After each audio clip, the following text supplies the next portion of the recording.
ദൈവിക വാഗ്ദത്തം പ്രാപിച്ചെടുക്കുക. Receive God's promises and take hold of it. Part 2 ആണ്.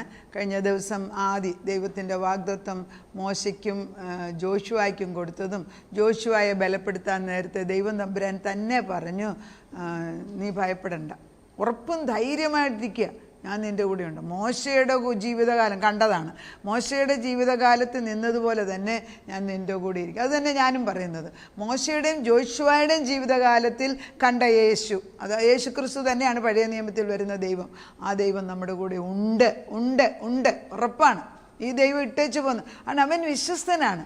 അവന് നമ്മുടെ കൂട്ട് അങ്ങോട്ടും ഇങ്ങോട്ടും ഗതി മാറാൻ ഒക്കുന്നില്ല. അവൻ്റെ സ്വഭാവത്തിന് മാറ്റമില്ല. ഇതൊക്കെ മനസ്സിലാക്കണമെങ്കിൽ ദൈവം എന്നിൽ വസിക്കണം.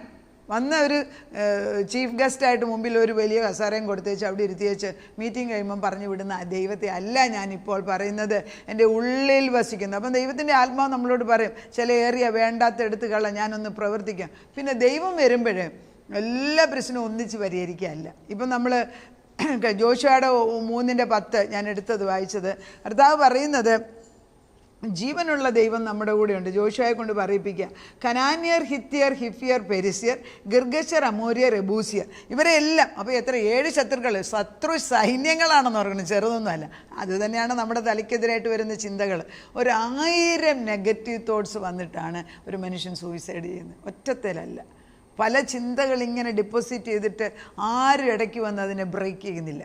അതായത് ഈ സങ്കീർത്തനം 19:14 പറയുന്നത് പോലെ, എൻ്റെ പാറ, എൻ്റെ വീണ്ടെടുപ്പുകാരനായ യഹോവേ, എൻ്റെ ശത്രുക്കളും എൻ്റെ ചിന്തകളും എൻ്റെ നിലവുകളും നിനക്ക് അനുകൂലമാക്കണമേ.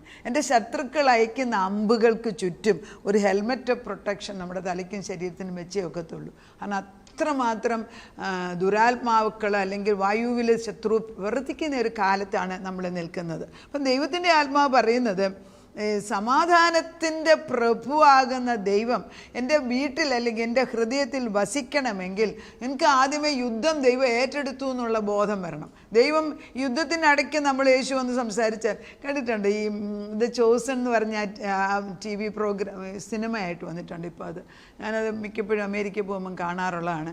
ക്രിസ്തു ഒരു ബഹളം ഉള്ളിടത്ത് മാറി നിന്നിങ്ങനെ നോക്കൂ ആദ്യം. അതായത് കയറണോ ഇടപെടണോ എന്നുള്ളതാണ്.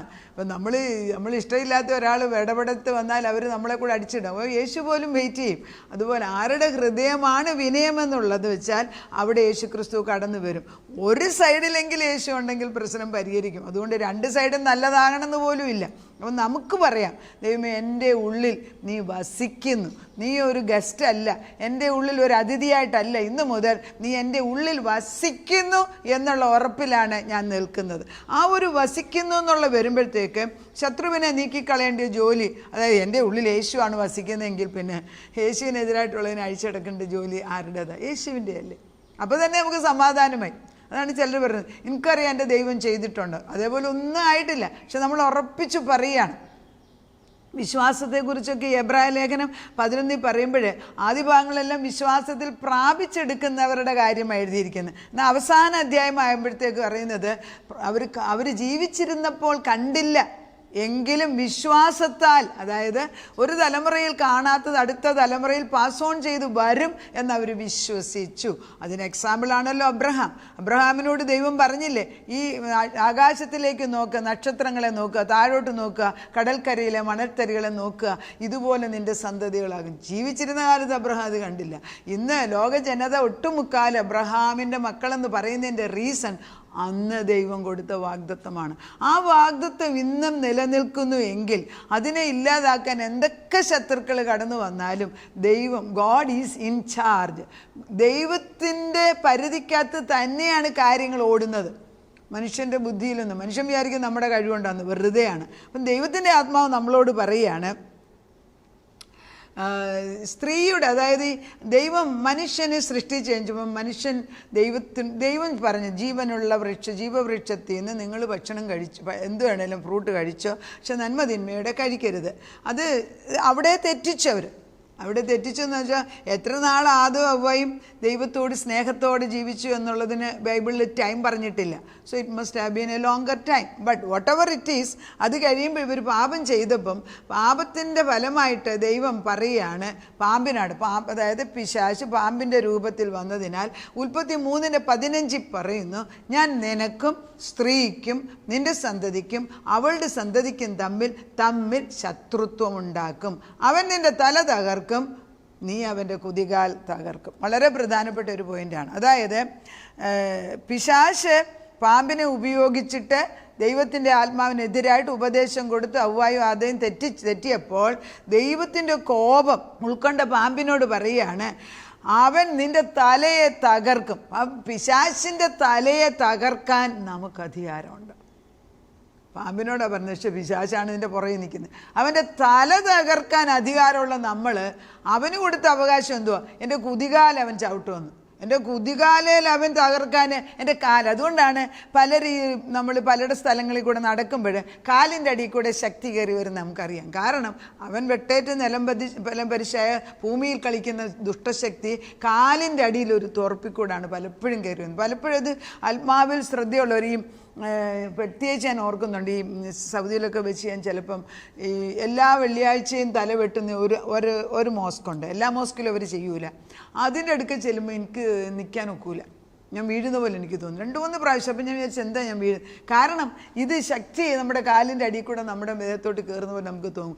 ആത്മീക വരമുള്ളവർക്ക് ഇത് മനസ്സിലാകും. അപ്പം നമ്മൾ മനസ്സിലാക്കേണ്ടത്, ദുഷ്ടന് എൻ്റെ കാലിൻ്റെ കുതികാൽ തകർക്കാനേ അവൻ ദൈവം അവകാശം കൊടുത്തു, നമ്മുടെ തലക്കറാൻ അവകാശം കൊടുത്തിട്ടില്ല. പക്ഷേ നമ്മളതിനെ വലുതാക്കി കയറ്റി വെച്ചിരിക്കുക. പിന്നെ വേദപുസ്തകത്തിൽ പറയുന്ന ലൂക്കോസിൻ്റെ സുവിശേഷം പറയുന്നു, പാമ്പിനെയും തേളിനെയും ചവിട്ടുവാൻ, അവൻ്റെ തല ചവിട്ടുവാൻ ഞാൻ നിനക്ക് അധികാരം തന്നിരിക്കും. ഈ ചവിട്ടാൻ ദൈവം അധികാരം തന്നിട്ട് ഒന്നിനും കഴിവില്ലാത്ത പോലെ നമ്മുടെ ബുദ്ധി മന്ദിപ്പിച്ച് വെച്ചാൽ 1 ഇഞ്ച്, അതായത് ഭയം വരുമ്പോൾ നമ്മൾ നിൽക്കുന്നിടത്തുനിന്ന് 1 ഇഞ്ച് മുൻപോട്ട് പോകാൻ നമുക്ക് ബലം വരത്തില്ല. എന്നാൽ ഒരു ശക്തിയുള്ള ഒരാൾ എന്ന് വെച്ചാൽ സാരമില്ലെന്ന് എഴുന്നേക്ക് എന്ന് പറയുമ്പോൾ അത് തീരും, അത്രയേ ഉള്ളൂ. പലരും ഫോൺ ചെയ്ത് സംസാരിക്കുമ്പം ഒരു വാക്യം കൊണ്ട് ദൈവത്തിൻ്റെ ആത്മാവിൽ അവർ ബലപ്പെടുന്നത് ഞാൻ കണ്ടിട്ടുണ്ട്. പരിശുദ്ധാത്മാവ് അങ്ങനെ തന്നെ ആഗ്രഹിക്കുന്നു. അപ്പോൾ ഉപവാസം പ്രഖ്യാപിക്കുകയാണ്. അതായത് ദൈവജനതയെ പ്രിപ്പയർ ചെയ്ത് ശത്രുവിനിൽ നിന്ന് രക്ഷിക്കാൻ ഒരു ഉപവാസം പ്രഖ്യാപിക്കുക എന്ന് പഴയ നിയമത്തിൽ പലയിടത്തും പറയുന്നു. എന്നാൽ നമ്മൾ യെശയ്യാ 58 നോക്കുമ്പം ഉപവാസം പ്രഖ്യാപിച്ചിട്ട് എങ്ങനെ ഉപവാസമാണ് എനിക്കിഷ്ടമുള്ളതെന്ന് 58:6 പറയുന്നു. ഇതെല്ലാം ഒരു ആത്മീക യുദ്ധത്തിൽ ഇവയെല്ലാം പ്രധാനമാണ്. അവിടെ ദൈവം പറയുന്നത് അന്യായ ബന്ധനങ്ങളെ അഴിക്കുക, നുകത്തിൻ്റെ അമിക്കയറുകളെ അഴിക്കുക, പീഡിതന്മാരെ സ്വതന്ത്രരാക്കി വിടുക, എല്ലാ നുകത്തെയും അഴിച്ചു കളയുക. അപ്പോൾ ഈ നുകത്തിനെ പറയും അന്യായ ബന്ധനങ്ങൾ, അല്ലെങ്കിൽ നുകത്തിൻ്റെ ഒരു 2 കാളയുടെ മുകളിൽ ഒരു വലിയ തടി വെച്ചിട്ട്, അതാണ് നുകമാണ്. അത് 2 കാളയുടെ 2 സൈഡിലും ഓരോ ചെറിയ കമ്പിട്ടിട്ട് കയറിട്ട് കെട്ടിയിട്ട് അത് രണ്ടും കൂടെ ഒന്നിച്ച് വെക്കുമ്പോഴാണ് ഈ നുകം. ഇത് 2 കാളെ ഒന്നിച്ച് കെട്ടിയെങ്കിലേ കാളവണ്ടി ഒരുപോലെ നീങ്ങത്തുള്ളൂ. അപ്പോൾ ഈ കാളയുടെ മുകളിൽ വെച്ചിരിക്കുന്ന ഈ നുകം അത് ഒരു ജോലി ചെയ്യാനാണ്. നമ്മുടെ മേളിൽ ഒരു നുകം വെച്ചിരിക്കുന്ന ദൈവത്തിൻ്റെ അല്ല എന്ന് മനസ്സിലാക്കുന്ന നിമിഷത്തിൽ നമ്മളതിനെ പ്രതികരിക്കും. എൻ്റേതല്ല, ഇതെൻ്റെ ദൈവത്തിൻ്റെ അല്ല. പലപ്പോഴും ഞാൻ പലരോടും വചനം പറയുമ്പോൾ ഞാൻ പറയും, അത് ദൈവത്തിൻ്റെ അല്ല, ദൈവചിന്തയുമല്ല, നിൻ്റേതുമല്ല. പിന്നെയോ അത് ദുഷ്ടാത്മാവിട്ട ചിന്തയാണ്. അത് പറയുന്നുടനെ, അതായത് കള്ളൻ വരുന്നത് മോഷ്ടിപ്പാൻ രാത്രിയിൽ, അല്ലെ ആരും ഇല്ലാത്തപ്പോഴാണ്. കള്ളനെ എക്സ്പോസ് ചെയ്താൽ he has no right. Expose ചെയ്യുക, ഇരുട്ടിലിരിക്കുന്ന ദുഷ്ടശക്തിയെ വെളിച്ചത്തിലേക്ക് കൊണ്ടുവരുമ്പോൾ അവൻ്റെ ശക്തി തീർന്നു. അതാണ് ദൈവം നമ്മളെ കൊണ്ട് ചെയ്യിപ്പിക്കുന്നത്. അത് ചെയ്യാൻ തയ്യാറാകണം. അത്ര പാടൊന്നും ഇല്ല. ഒറ്റ വ്യക്തി ഈ ജീവിതകാലത്തിൽ സത്യാത്മാവുള്ള ഒരു വ്യക്തി ഒരു കൂട്ടുണ്ടെങ്കിൽ ആ ഒരു വ്യക്തിക്ക് ഒരു വലിയ അനുഗ്രഹമാണ്. നമ്മൾ ഈ പണം കൂട്ടുന്നതിനെക്കാട്ടി നിർബന്ധമായിട്ട് ചിന്തിക്കേണ്ടത് ആത്മവരമുള്ള കൂട്ടുകാരെ ദൈവം, അതായത് പരിശുദ്ധാത്മാവിനെ ആശ്രയിക്കുന്നവർ, ദൈവത്തിൽ ഉറച്ചു നിൽക്കുന്ന കുടുംബങ്ങൾ, അതൊക്കെ നമ്മുടെ മുമ്പിലെ വെളിച്ചം അല്ലെങ്കിൽ വിളക്കുകളാണ്. അതൊക്കെ നമുക്ക് ദൈവം തന്നിരിക്കുന്ന വരമാണ്. ഈ ഒരു ഫോളൻ വേൾഡ്, അതായത് പാപത്തിനടിമത്വത്തിൽ പെട്ടുകിടക്കുന്ന ഈ ഭൂമിയിൽ എല്ലാ മനുഷ്യരും ഈ വലിയ നുകം പുറത്ത് വെച്ച്, അതാര് വെച്ച, പിശാച് വെച്ച നുകം. ഈ ചില സിനിമകളിലൊക്കെ കണ്ടിട്ടില്ലേ, ആദ്യമേ ഇവർ നമ്മുടെ വസ്ത്രം എടുത്ത് കളയും, പിന്നെ നമ്മുടെ പദവികളുകളെ നമ്മളെ ഒന്നുമില്ലാതാക്കി ഒരു ജയിലിനകത്ത് പിടിച്ചിട്ട് അതിനകത്ത് സെല്ലിനകത്ത് പലരും വസ്ത്രമില്ലാതെ സെല്ലിനകത്ത്, അതായത് ആ ജയിലിൻ്റെ സെല്ലിനകത്ത് കിടന്നേച്ചാൽ നല്ല സുഖമാണെന്ന് പറഞ്ഞ് ജീവിക്കുക. അവൻ അവിടെ നിന്ന് ഇരുത്തുന്നതിന് നീ അവിടെ നിന്ന് പുറത്തു വരാൻ അവന് ഇഷ്ടമല്ല. കാരണം ഈ വാണ്ട്സ് ടു കൺട്രോൾ. ദൈവം അങ്ങനെയല്ലേ പറയുന്നത്, I want to set you free, liberate, freedom in Christ Jesus. അത് ഉള്ളിലാണ് ആ ബലം നിൽക്കുന്നത്. ആ ബലം മുൻപോട്ട് വന്നേ ഒക്കത്തുള്ളൂ. ആ ബലം ഉണർത്തിയിട്ടൊക്കെയാണ് ഞാനിപ്പോൾ ചെയ്യുന്നത്. അതാ പറയുന്നത്, ഈ ദുഷ്ട സ്പിരിറ്റുകളെ അടിച്ചു മാറ്റി. പഴയ നിയമത്തിലുള്ള 7 ശത്രുക്കളെയും ദൈവം മാറ്റിയെന്ന് ഓർക്കണേ. അപ്പോൾ നമ്മൾ വിചാരിക്കുന്ന പോലെ നമ്മുടെ മുമ്പ് നിൽക്കുന്ന അന്നത്തെ ശത്രു എന്ന് പറഞ്ഞാൽ വാൾപ്പായിട്ട് പോലെ ഒരു വാളും അങ്ങോട്ടും ഇങ്ങോട്ടും നമ്മൾ നേരിട്ട് യുദ്ധം ചെയ്യുക. ഇപ്പോൾ ദൂരെ നിന്ന് പ്രാർത്ഥിച്ചാൽ മതി. യുദ്ധത്തിന് മുമ്പിൽ നിൽക്കുന്നവർ നേരെ തോക്കിന് ഇരയായിട്ട് നിൽക്കുകയാണെന്ന് ഓർക്കണം. നമ്മളെ അതിൽ നിന്നൊക്കെ മാറ്റി യേശു മുമ്പിൽ നിന്ന് നമുക്ക് വേണ്ടി യുദ്ധം ജയിച്ചു എന്ന് പറഞ്ഞ് ആരെങ്കിലും വിശ്വസിക്കുന്നുണ്ടോ? വിശ്വാസത്തിൻ്റെ നായകനും പൂർത്തീകരിക്കുന്നതിന് ക്രിസ്തു പറയാണ്, യുദ്ധം ജയിച്ചവനാണ് ഞാൻ നിൽക്കുന്നത്. ഞാൻ പഴയ നിയമത്തിൽ ജോഷുവയുടെ മുമ്പിൽ വ്യക്തിപരമായിട്ട് ഇറങ്ങി വന്നിട്ട് അവന് നിർദ്ദേശം കൊടുത്ത് 12 ഗോത്രത്തിനും പ്രോമിസ് ചെയ്ത കനാൻ ദേശം വാങ്ങിച്ചു കൊടുത്ത് അവരവിടെ താമസിക്കുന്നു. അവിടെ എല്ലാം ദുഷ്ടശക്തികളുണ്ടായിരുന്നു.